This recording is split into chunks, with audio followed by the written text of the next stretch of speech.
J'ai 3 sourires et on terminera avec le sourire du milieu qui est Magali. Alors j'ai en face de moi j'ai Elodie. Bonjour Elodie. Bonjour. J'ai Magali, on la connaît. Bonjour. Bonjour Magali. Et j'ai enfin Johanna. Johanna, je l'ai mis le E à la fin parce que je me suis fait gronder parce que je ne l'ai pas mis. Vous êtes dans le cadre Talent en cours de la Nouvelle-Aquitaine. Alors de suite comme ça, vous affolez pas, chers auditeurs, on va vous expliquer ce que c'est. C'est une très belle initiative. Alors c'est une association de plusieurs festivals. Alors on va rappeler, jeune homme, est-ce que tu entends le bruit? Il va partir. Mais oui, mais c'est bien, ça fait un bruit d'ambiance. J'ai dit pas. Oh là. On t'entend quand même, t'inquiète pas. Il faut qu'il révise son pot d'échappement, je crois. Donc, comme je disais, c'est une association de plusieurs festivals. Alors, il y a le premier festival qui s'appelle, Festival de Contis. Comme ça. Hein, on dit ça. Le deuxième festival, c'est le festival de Poitiers Film Festival, qui est représenté par Elodie. Film autre festival, alors c'est le Festival international du film indépendant de Bordeaux, représenté par Johanna. Tout à fait. Et enfin, il y a le festival du cinéma de Brive qui est représenté par Maggie qui n'est pas là, qui arrive ce soir. Bien, alors, Talent en cours, c'est quoi exactement? Qui s'y lance? Je pense que Elodie va être super pour aller en une minute chrono. C'est un dispositif qui a été imaginé par le CNC, le Centre national du cinéma, et avec le soutien de la région Nouvelle-Aquitaine, et qui a pour objectif d'accompagner des auteurs qui sont éloignés géographiquement ou socialement des études de cinéma, mais qui malgré tout portent en eux un désir d'écriture, un désir d'image, un désir de film. Et dans le cadre du parcours de la Nouvelle-Aquitaine qu'on a imaginé effectivement à 4 festivals, on sélectionne chaque année 4 jeunes talents, 4 jeunes auteurs qui ont une première idée de court-métrage, et on les accompagne à la fois sur un développement d'écriture de court-métrage avec des scénaristes qui sont consultants sur toute l'année, et également à travers notamment nos 4 manifestations, la découverte un peu de tout l'écosystème du cinéma du court-métrage, et notamment comment est organisée la filière sur le territoire de la Nouvelle-Aquitaine. Comment se passe cette sélection à 4 mains? Johanna. Alors, en fait, on est 4, mais Elodie coordonne un peu le dispositif. C'est pour ça que je lui ai gentiment laissé... Tu as donné le bébé. Donc, quand même, il faut reconnaître que Elodie en fait quand même un peu plus que nous tous, hein, et on la remercie pour ça. Et donc c'est Poitiers, en fait, qui centralise toutes les demandes, les candidatures, et ensuite, on lit, on regarde les projets, on leur demande des pitch vidéo, par exemple, donc présenter des projets par vidéo. Et ensuite on se réunit, et puis on choisit les 4 lauréats. Quels sont les critères? Alors les critères, on va dire que c'est plutôt la personnalité. Donc on recherche des talents, on va dire des gens qui ont un univers à eux, une singularité. On ne cherche pas à faire quelque chose de scolaire.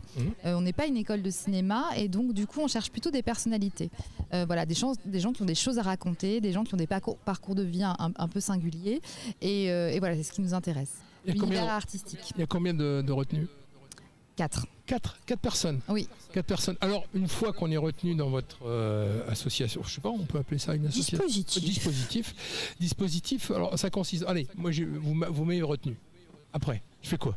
Il faut que je fasse le scénario, ou vous me... Alors, oui, c'est mieux. Ah oui, il n'était pas à la base. Alors, il y a un petit écrit à la base. Il y a quand même une idée de film, hein, parce que sinon on choisirait juste des personnalités, mais il y a quand même un projet. Et donc, en fait, après, il y a des consultants qui les accompagnent, qui sont soit des réalisateurs, soit des scénaristes, donc des gens qui vont un peu leur expliquer en fait les bases, les rudiments de l'écriture d'un scénario. Et puis il y a d'autres étapes aussi de la mise en scène. On les confronte à la caméra. C'est pas seulement le scénario, c'est aussi rencontrer des producteurs. Faire un film, c'est une affaire collective, on va dire. C'est pas seulement une seule personne. Donc c'est rencontrer des producteurs, voir d'autres films, rencontrer des réalisateurs. Enfin voilà, s'immerger en fait dans le milieu des festivals et du cinéma. Il y a une limite d'âge? Non.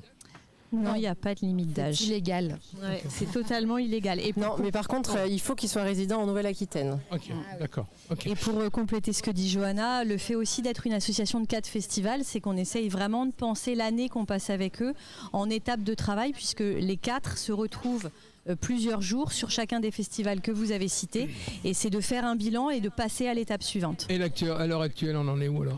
Eh bien aujourd'hui, pour en tout cas le festival de Contis qui accueille les talents en cours, la 4e étape, et donc la dernière, donc c'est vraiment la conclusion d'un an de travail avec le groupe des 4, exactement. Donc là vous avez des gens et vous allez élire 4 personnes? Non, là ils ont terminé, là ça fait un an qu'ils travaillent, et donc ils sont là vraiment en conclusion du dispositif, donc c'est vraiment les dernières questions à aborder avec eux. Donc c'est vrai que là cette année, en tout cas sur les prochains jours, on est plutôt sur des questions de comment se passe un contrat d'auteur, qu'est-ce que je peux demander ou pas, qu'est-ce que je peux signer ou pas, enfin on est plutôt dans ces détails-là. D'accord. Et maintenant tous ont à peu près un dossier avec un traitement, donc c'est-à-dire un film qui est rédigé un peu comme un roman sur plusieurs pages. Certains sont déjà allés un peu à l'étape d'après et ont tous une note d'intention. Ils expliquent pourquoi ils ont envie de faire ce film, quelques références visuelles. Enfin, ils ont un dossier qu'ils vont pouvoir maintenant envoyer à des sociétés de production. D'accord. Vous financez le film? Non. Non. On aimerait bien. Non. Mais par contre, il y a les appels. L'appel à candidature est toujours en cours. Pour la promotion prochaine. Pour l'année prochaine. Pour la promotion 2025-2026 qui commencera au FIFIB. Ok, donc on est bien d'accord, une fois qu'on est sorti de la 4e étape, c'est-à-dire à la fin du festival de Contis, il va falloir qu'ils trouvent de l'argent. Exactement. C'est pas sûr que le film se fasse. Ah oui, ça c'est... Ah, on est bien d'accord. Je pensais que vous financiez une partie, vous donniez un peu les pistes pour le financement. On donne des pistes de comment aller chercher les financements, mais non, malheureusement. Est-ce que vous maîtrisez le budget c'est dans la formation, la maîtrise du budget, en se disant ça va coûter tant, il faut que tu réduises ci, non, parce que ça c'est plus le travail du producteur justement. Donc là, on forme des auteurs. Des réalisateurs, donc pas de... Non, c'est plus le travail du producteur. Ouais, et puis là, ils en sont vraiment à une étape où ils ont besoin d'aller jusqu'au bout d'un travail d'écriture qui les porte, et que les considérations économiques et financières, elles viendront dans un deuxième temps. On saura de toute façon leur dire assez tôt que ça coûte trop cher. Est-ce qu'il y a une corrélation avec la Maison Bleue, avec la maison de résidence? Non, pas du tout. Pas du tout. Et alors le fait que enfin, pas encore. Peut-être que ces personnes passées par Talents en cours viendront un jour écrire à la Maison Bleue. Mais la Maison Bleue, c'est une résidence d'écriture de 1er ou 2e long métrage. Donc déjà, il faut faire le premier cours et puis après, c'est une deuxième étape. Pourquoi le parti pris de 4 festivals et pas une association? Enfin, je sais pas, c'est une question. Pourquoi 4 festivals? Moi, je pense que c'est important pour la complémentarité, c'est-à-dire qu'il y a une diversité de profils. Nous, on est des festivals qui sont amis. C'est vrai qu'on passe un peu le même type de film, mais il y a une vraie diversité. Et plus on va dans des festivals, plus on voit de films, plus on rencontre de profils différents. Et l'idée, c'est de ne pas formater un regard et de ne pas avoir un seul. Et donc, du coup, plus les horizons sont variés et divers, et plus on a de profils divers. Et là, les 4 festivals, vous avez tous la même thématique des films de court-métrage? Non, pas du tout. Non. Nous, on est à Bordeaux sur du long et du court-métrage. À Poitiers, on est sur une compétition internationale de films d'école. Ah, d'accord. Oui, Brive, c'est le moyen-métrage. Donc c'est 30 à 60 minutes. 60 minutes, et puis ici, évidemment. Et nous, court, et on passe un peu. C'est bien, il y a un sacré panel quand même entre vous 4. Oui, et puis pour compléter ce que dit Johanna, l'intérêt aussi d'être à 4, c'est que ça permet d'accompagner les gens sur presque un an, et que qu'on soit expérimenté ou pas expérimenté, en fait c'est très long de développer un film, et que là ça nous permet vraiment de pouvoir les suivre sur une temporalité qui leur permet d'arriver à un résultat vraiment correct. Élodie et Johanna, après on va retrouver notre amie Magali parce qu'on va parler d'un truc, d'une manifestation. Il faut aller vite, Eric, il nous reste 5 minutes. Oui, je sais. On va parler du nanométrage, Eric. Il faut qu'on parle du nanométrage. Juste la question, c'est la question qu'on a posée à tous nos invités. Le cinéma, c'est quoi? Élodie, en quelques mots. En quelques mots, une émotion. Ouais. Et la dernière émotion que tu as eue? La dernière émotion, c'est un film qui va bientôt sortir, qui s'appelle La Couleuvre Noire, qui va bientôt sortir en salle, et qui est une expérience sensorielle absolument folle. Ah, à ce point-là? Très contemplative. En un seul mot, vraiment en un seul mot? En deux, allez. Je dirais que c'est magique. Voilà. Oui, et le dernier émoi? En cinéma, je peux pas trop vous dire parce que les derniers films que j'ai vu un très beau film hier, mais en fait ce sont des films qui ne sont pas encore sortis puisqu'on est en pleine sélection. Ouais. Donc du coup, il faudrait que je dise un film qui est déjà sorti. Mais même un film qui n'est pas sorti. Moi j'ai dit un film qui était pas sorti. C'est vrai. Oui, Elodie a dit un film qui est... c'est complètement un piège. Non, alors je dirais des preuves d'amour de Alice Douard, qui est un film qui a été tourné à Bordeaux en plus. Merci Johanna. Allez, on retrouve Magali pour les 5 dernières minutes. Alors d'abord, moi je veux qu'on parle impérativement de ce festival. Merci d'être venu. Merci. Et on va terminer avec Magali qui est la déléguée, co-déléguée, co-déléguée de ce festival. Le nanométrage. Oui. On a oublié d'en parler hier. Alors, vas-y, parle-moi-en. C'est le concours de nanométrage qui va passer samedi à 13h30. Donc le principe, c'est qu'on va passer une 50aine de films de moins de 45 secondes. Voilà. 45 secondes. Enfin, de 45 secondes pile ou un peu moins. On arrive à dire des choses en 45 secondes. Eh ben, vous me direz. Antoine.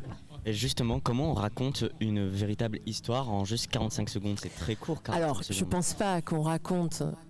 Tu iras voir peut-être, je sais pas. On raconte pas une histoire entière. Enfin, si, on peut arriver à avoir un début, une fin, une chute en 45 secondes. Après, c'est pas une histoire, je sais pas ce que tu appelles par histoire.